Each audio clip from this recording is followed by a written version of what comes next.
এটি তো আসলে গভর্নমেন্টের একটি বড় দায়িত্ব এবং 5ই আগস্টের পরে বারবার এই বিষয়গুলো নিয়ে আমরা বিভিন্নভাবে দাবি জানিয়ে আসছি যে বিশেষ করে যারা হত্যাকাণ্ডের সাথে জড়িত তাদের কে যেন দ্রুত বিচারগুলো নিশ্চিত করা হয় এবং বেশ কিছু কর্মসূচি আমরা করেছি, গণহত্যা সারা দেশে কর্মসূচি করেছি, ঢাকায় বেশ কিছু কর্মসূচি করেছি। তো এখানে দুর্ভাগ্য বলবো আমাদের, যেহেতু প্রশাসনে দীর্ঘদিন ধরে ফ্যাসিবাদের যারা সহায়ক শক্তি হিসেবে কাজ করেছে তাদেরকে ওইভাবে রিফরমেশনটা আসলে সরকার করতে পারেনি। এই জায়গায় সরকারের এটা ব্যর্থতা আমি বলবো। আর পাশাপাশি আইন মন্ত্রণালয় থেকেও বিষয়গুলোকে যেভাবে ঢিল করছেন, এখন ওনাদেরকে কোনো বিষয় আমরা উপস্থাপন করলে ওনারা একটা নিয়মতান্ত্রিকতার কথাগুলো বলেন, বারবার একই বিষয়গুলো উপস্থাপন করেন, কিন্তু বিশেষ প্রচেষ্টা দিয়ে বা বিশেষ জোর দিয়ে যে একটা বিষয় করতে হবে এই জায়গাটা আমাদের কাছে ঘাটতি পরিলক্ষিত হয়েছে। তো আমরা আশা করব ওনারা, এটা আপনাদের দাবি, আমাদের দাবি, এটা সারা বাংলাদেশের সবার প্রাণের দাবি, যে যারা সত্যিকার অর্থে এই অন্যায়গুলো করেছে তাদের যেন অবশ্যই বিচার হয় এবং আমরা এই দাবিগুলো আরও জোরালোভাবে সামনে উপস্থাপন করবো এবং এটা নিয়ে কর্মসূচি পালন করবো ইনশাআল্লাহ।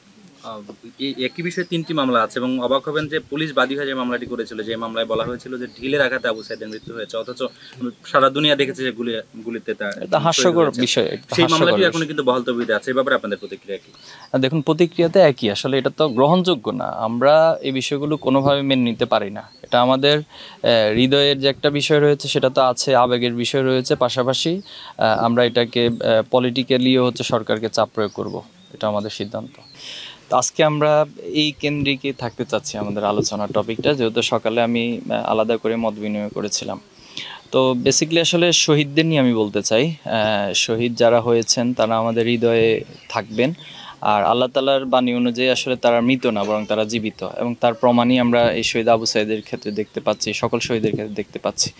আমরা ঈদের সময়ও আমাদের কর্মসূচিগুলো শহীদ পরিবারের সাথে ম্যাক্সিমাম সময়গুলো আমরা কাটানোর চেষ্টা করেছি। আমি নিজেও প্রায় 25টির বেশি পরিবারের সাথে শুধু ঈদের আগে পরে কয়েকদিনের ব্যবধানে সাক্ষাৎ করেছি। তো এইভাবে করে আমরা শহীদদেরকে যেন প্রমোট করা হয়, শহীদদের স্পিরিটগুলো যেন লালন করা। শহীদদের স্পিরিটটা যদি ধারণ করা যায়, এটা যদি বাংলাদেশে সবাই ধারণ করতে পারে, তাহলে যে সমস্যাগুলো বলছেন এটা সাময়িক হলেও এটা দীর্ঘমেয়াদী হবে না, ওগুলো কেটে যাবে।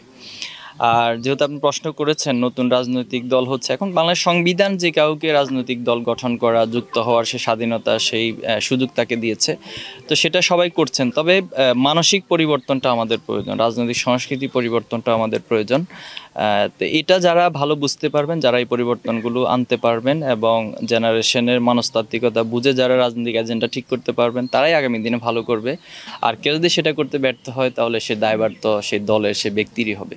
এটা যেহেতু আপনারা দাবি করেছেন, আমরা এই দাবির সাথে একাত্মতা পোষণ করছি এবং আমরাও ছাত্র শিবিরের পক্ষ থেকে শহীদ আবু সাঈদ, বাংলাদেশে জুলাই আগস্টের প্রথম শহীদ, আইকনিক চরিত্র, তার পরিবারের যেহেতু এটা একটি চাওয়া, আমি মনে করি নিঃসন্দেহে সরকার এই চাওয়ার প্রতি সম্মান প্রদর্শন করবেন এবং আমরাও এটাকে আরও জোরালোভাবে উপস্থাপন করছি যেন সরকার এটাকে এখানেই স্থাপন করেন বা এখানে করার উদ্যোগ গ্রহণ করেন।